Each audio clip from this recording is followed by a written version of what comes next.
तो नमस्कार दोस्तों, आज है हमारे क्लास का दूसरा दिन और आज के इन एमसीक्यू में ऐसे सवाल है जो एग्ज़ाम में आपका गेम बदल सकते हैं। तो चलिए शुरू करते हैं। पहला सवाल है हमारा, आधुनिक रसायन विज्ञान के जनक किसे कहा जाता है? ऑप्शन है आपके डाल्टन, लावोजियर, बोहलर और न्यूटन।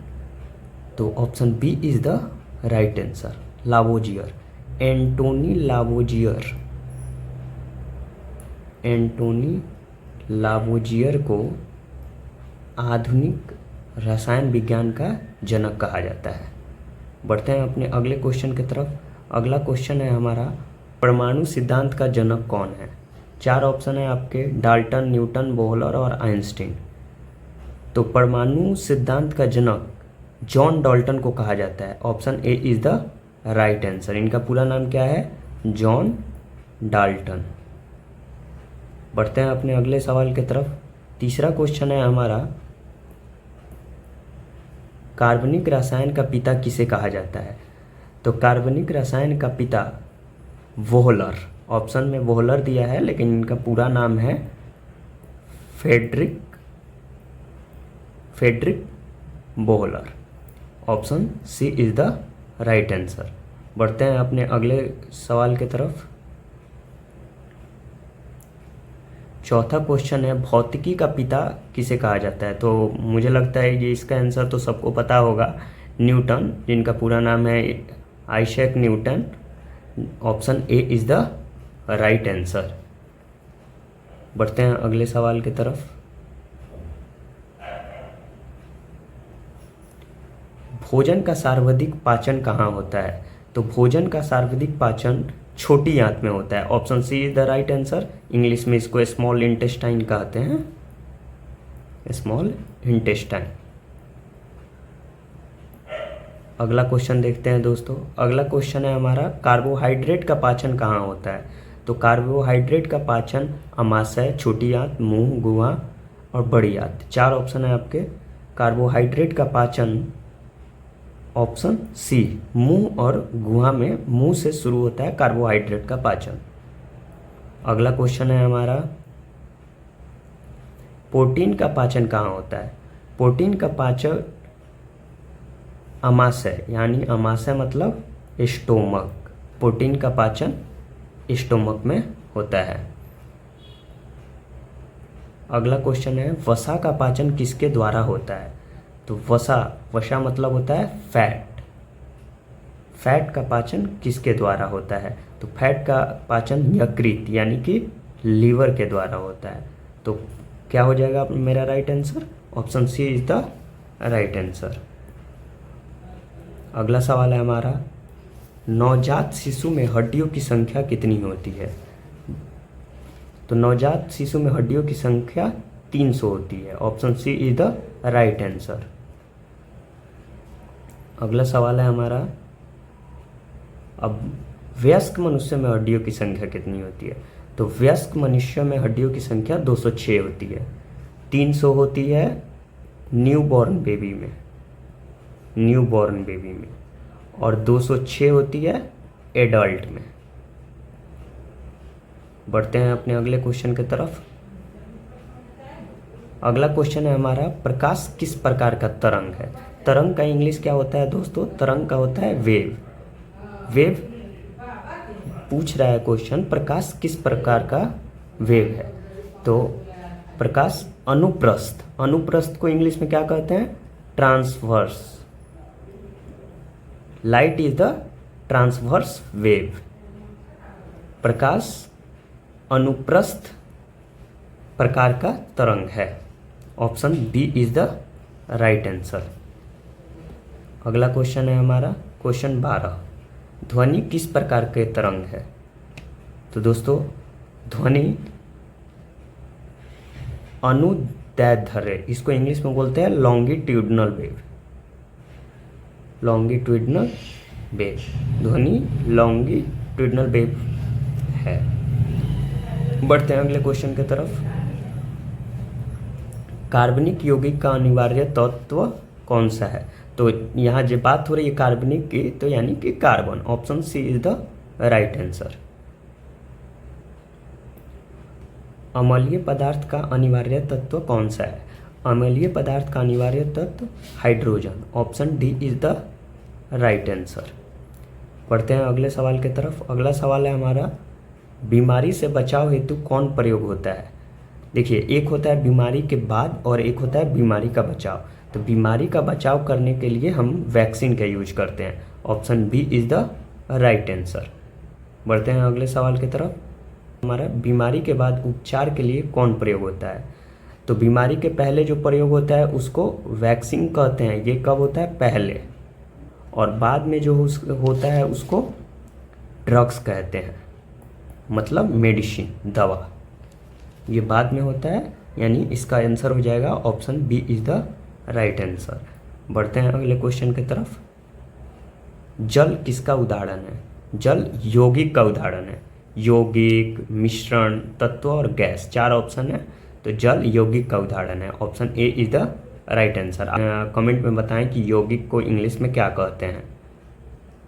यौगिक का इंग्लिश क्या होता है, कमेंट में बताएं। बढ़ते हैं अगले क्वेश्चन की तरफ। अगला क्वेश्चन है, वायु किसका उदाहरण है? 4 ऑप्शन है आपको, यौगिक, मिश्रण, धातु और अधातु। तो वायु धातु है? नहीं है। वायु अधातु है? नहीं है। वायु यौगिक है? नहीं है। वायु क्या है? मिश्रण है। Option B is the right answer.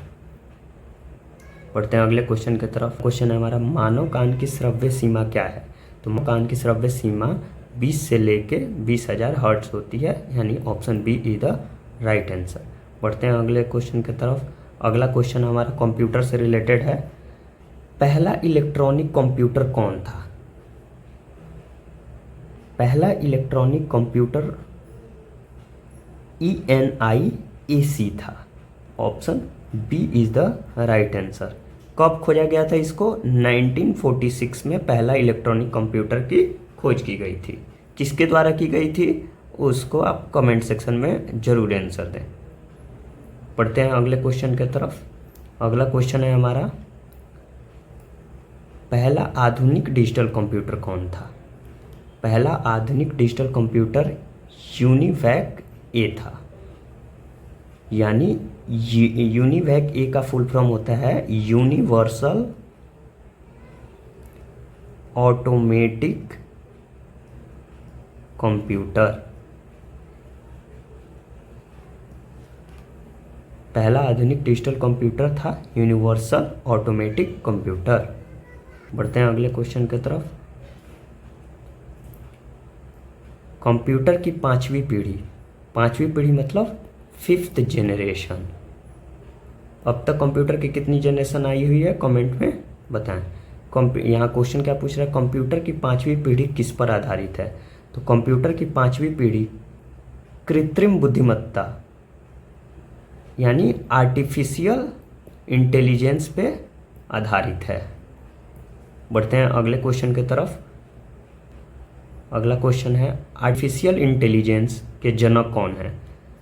तो ये बहुत ही इंपॉर्टेंट क्वेश्चन है क्योंकि AI अभी ट्रेंड में है। तो आर्टिफिशियल इंटेलिजेंस के जनक कहा जाता है जॉन मैकार्थी को। जॉन मैकार्थी आर्टिफिशियल इंटेलिजेंस के जनक हैं। बढ़ते हैं अगले क्वेश्चन की तरफ। अगला क्वेश्चन है हमारा, कंप्यूटर साक्षरता दिवस कब मनाया जाता है? कंप्यूटर साक्षरता दिवस 2 दिसंबर को मनाया जाता है। Option B is the right answer. बढ़ते हैं अगले क्वेश्चन की तरफ।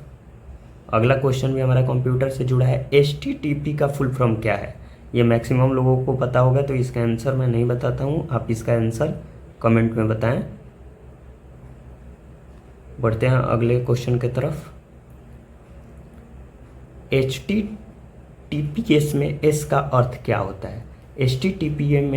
TPS में S का अर्थ होता है secure. Option B is the right answer. बढ़ते हैं अगले क्वेश्चन की तरफ। जावा प्रोग्रामिंग भाषा किसने बनाई थी? बहुत इंपॉर्टेंट क्वेश्चन है दोस्तों। जावा प्रोग्रामिंग भाषा जेम्स गॉसलिंग ने जावा प्रोग्रामिंग बनाई थी। Option C is the right answer. अब इससे क्वेश्चन निकलता है कब बनाई थी? तो जावा प्रोग्रामिंग 1995 में जेम्स गॉसलिंग ने बनाई थी। बढ़ते हैं अगले क्वेश्चन की तरफ। MS वर्ड किस प्रकार का सॉफ्टवेयर है? MS वर्ड एप्लीकेशन सॉफ्टवेयर है दोस्तों, सिस्टम सॉफ्टवेयर नहीं है, यूटिलिटी सॉफ्टवेयर नहीं है, प्रोग्रामिंग सॉफ्टवेयर नहीं है, एप्लीकेशन सॉफ्टवेयर है, यानी option B is the right answer. बढ़ते हैं अगले क्वेश्चन की तरफ। अगला क्वेश्चन है लैन का पूरा रूप क्या है? लैन क्या है? LAN is a type of network. क्या है? नेटवर्क का टाइप है। कौन होता है? लैन, मैन, वैन, 3 होता है। तो लैन का पूरा नाम क्या है? लैन का पूरा नाम होता है लोकल एरिया नेटवर्क, यानी option B is the right answer. बढ़ते हैं अगले क्वेश्चन की तरफ। अगला क्वेश्चन है हमारा, इंटरनेट भारत में कब शुरू हुआ था? One of the most important question है दोस्तों। इससे एक और क्वेश्चन निकल के आता है कि किसने शुरू किया था, उसकी बात हम बाद में करेंगे। पहले इंटरनेट भारत में कब शुरू हुआ था? इंटरनेट भारत में 15 अगस्त 1995 को शुरू हुआ था। Option B is the right answer. बढ़ते हैं अगले क्वेश्चन की तरफ। फेसबुक और ट्विटर किसके उदाहरण हैं? फेसबुक और ट्विटर सोशल नेटवर्किंग साइट के उदाहरण हैं। Option C is the right answer. बढ़ते हैं अगले क्वेश्चन की तरफ। अगला क्वेश्चन है हमारा, गूगल क्रोम क्या है? तो दोस्तों गूगल क्रोम एक वेब ब्राउज़र है। गूगल क्रोम वेब ब्राउज़र है। केवल गूगल पूछता तो वो एक सर्च इंजन में आता। सर्च इंजन क्या है? गूगल है, लेकिन गूगल क्रोम पूछ रहा है, वो क्या है? वेब ब्राउज़र है। बढ़ते हैं अगले क्वेश्चन की तरफ। गूगल किसका उदाहरण है? आ गया क्वेश्चन वही, गूगल किसका उदाहरण है? गूगल सर्च इंजन का उदाहरण है। बढ़ते हैं अगले क्वेश्चन की तरफ। 34, मेल मर्ज किस सॉफ्टवेयर की सुविधा है? तो जो कंप्यूटर थोड़ा बहुत जानते होंगे उनको पता होगा कि मेल और मर्ज MS वर्ड में यूज किया जाता है। Option C is the right answer. बढ़ते हैं अगले क्वेश्चन की तरफ। अगला क्वेश्चन है, URL का पूरा रूप क्या है? URL का फुल फॉर्म होता है uniform resource locator. Uniform resource locator, A is the right answer. बढ़ते हैं अगले क्वेश्चन की तरफ। हाइपरलिंक का क्या अर्थ है? हाइपरलिंक क्या होता है? जब कोई वेबसाइट डेवलप किया जाता है तो उसको क्लिकेबल बनाने के लिए हाइपरलिंक का यूज किया जाता है, यानी हाइपरलिंक वेब पेज का क्लिकेबल वर्ड है। Option B is the right answer. अब बढ़ते हैं अगले क्वेश्चन की तरफ। अगला क्वेश्चन हमारा है, यूनिवैक कब बना था? यूनिवैक के बारे में हमने अभी जाना था। यूनिवैक दोस्तों 1951 में बना था। Option B is the right answer. बढ़ते हैं अगले क्वेश्चन की तरफ। ENIAC का निर्माण कब हुआ था? ENIAC का निर्माण 1942 में हुआ था। Option A is the right answer. बढ़ते हैं अगले क्वेश्चन की तरफ। अगला क्वेश्चन है, इंटरनेट का फुल फॉर्म कॉमनली एग्जाम में क्या माना जाता है? तो इंटरनेट का फुल फॉर्म होता है इंटरकनेक्टेड नेटवर्क। इंटरकनेक्टेड नेटवर्क, यानी option C is the right answer. बढ़ते हैं अगले क्वेश्चन की तरफ। अब थोड़ा फिजिक्स के बारे में पढ़ते हैं। SI सिस्टम में भार की इकाई क्या है? भार मतलब फोर्स, यानी फोर्स का यूनिट किसे कहा जाता है? फोर्स का यूनिट है newton. Option B is the right answer. दोस्तों क्वेश्चन दिलचस्प और यूनिक लग रहा है तो चैनल को लाइक और सब्सक्राइब जरूर करें। बढ़ते हैं अगले क्वेश्चन की तरफ। लंबाई का SI इकाई क्या है? लंबाई का यूनिट क्या है? लंबाई का यूनिट मीटर है। Option B. लंबाई का SI यूनिट क्या होता है? मीटर। बढ़ते हैं अगले क्वेश्चन की तरफ। अगला क्वेश्चन है, समय का SI इकाई क्या है? यानी SI unit of time. SI unit of time होता है सेकेंड। बढ़ते हैं अगले क्वेश्चन की तरफ। द्रव्यमान की SI इकाई क्या है? माने SI यूनिट ऑफ द्रव्यमान। द्रव्यमान को इंग्लिश में क्या कहते हैं? कमेंट सेक्शन में जरूर बताएं। द्रव्यमान की SI इकाई किलोग्राम है। Option B is the right answer. बढ़ते हैं अगले क्वेश्चन की तरफ।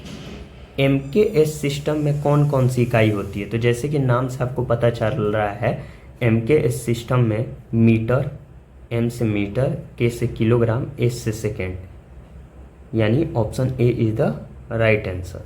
बढ़ते हैं अगले क्वेश्चन की तरफ। भारत में इंटरनेट किस कंपनी के द्वारा पहली बार शुरू किया गया था? तो भारत में इंटरनेट 15 अगस्त 1995 को शुरू किया गया था।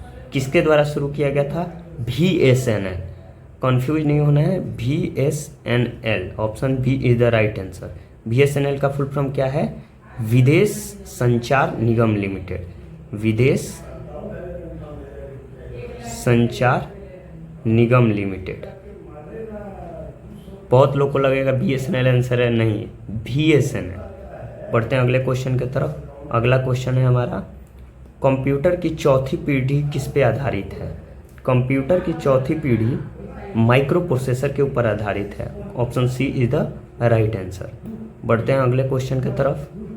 वर्ड प्रोसेसिंग सॉफ्टवेयर का उदाहरण है। Word processing software MS word. MS word में हम क्या करते हैं? वर्ड को प्रोसेस करके बनाते हैं, तो MS word. Option B is the right answer.